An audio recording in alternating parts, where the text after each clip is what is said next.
भारतीय अंतरिक्ष अनुसंधान संगठन यानी इसरो ने बीते कुछ महीनों में अच्छा प्रदर्शन किया है, जिसमें अगस्त 2023 में चंद्रयान 3 की दक्षिणी ध्रुव पर लैंडिंग सहित लगातार सफल मिशन शामिल हैं। अब इसरो आदित्य के साथ एक और नई मिसाल कायम करने जा रहा है। L1 सूर्य का अध्ययन करने का इसका मिशन 6 जनवरी को सूर्य पृथ्वी L1 के चारों ओर हेलो ऑर्बिट में सफलतापूर्वक स्थापित किया गया।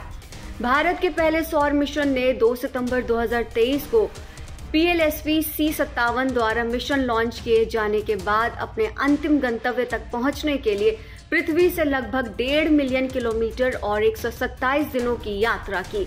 आदित्य L1 मिशन का जीवन काल 5 वर्ष का है। इसरो ने अपने मिशन पेज पर आदित्य L1 मिशन को लैग्रेंजियन पॉइंट L1 पर एक भारतीय सौर वेधशाला के रूप में वर्णित किया है, जो सूर्य के क्रोमोस्फेरिक और कोरोनल गतिशीलता को निरंतर तरीके से देखने और समझने के लिए है।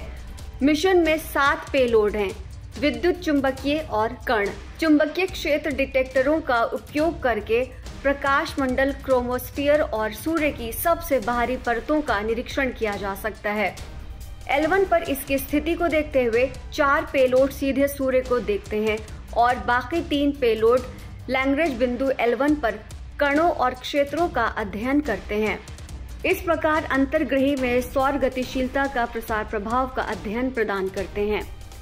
मिशन को UR राव सैटेलाइट सेंटर में डिजाइन और विकसित किया गया था, जिसमें कई अन्य इसरो केंद्रों में मिशन में योगदान दिया।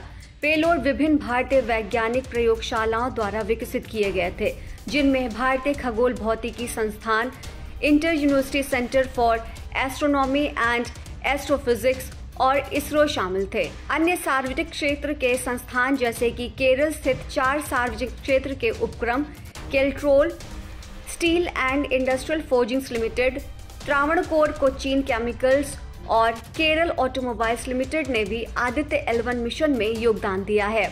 निजी क्षेत्र की कंपनी अनंत टेक्नोलॉजी ने आदित्य L1 मिशन में भी इसरो के साथ भागीदारी की थी, जो अंतरिक्ष अनुप्रयोगों के लिए सटीक इंजीनियरिंग और विनिर्माण में काम कर रही थी। आदित्य L1 मिशन की कुल लागत लगभग 3.78 बिलियन रुपए बताई गई है। सूर्य को समझना कई वजह से जरूरी है, क्योंकि सौर ज्वालाएं और अन्य अंतरिक्ष मौसम की घटनाएं अंतरिक्ष और पृथ्वी दोनों पर उपग्रह संचार प्रणालियों सहित कई तरीकों से जीवन पर असर डालती है। इसरो के अध्यक्ष डॉक्टर S सोमनाथ ने अंतरिक्ष यान के सफल प्रक्षेपण के बाद टिप्पणी की कि सूर्य को समझना अकेले भारत के लिए महत्वपूर्ण नहीं है, बल्कि पूरी दुनिया इसके निष्कर्षों का इंतजार कर रही है।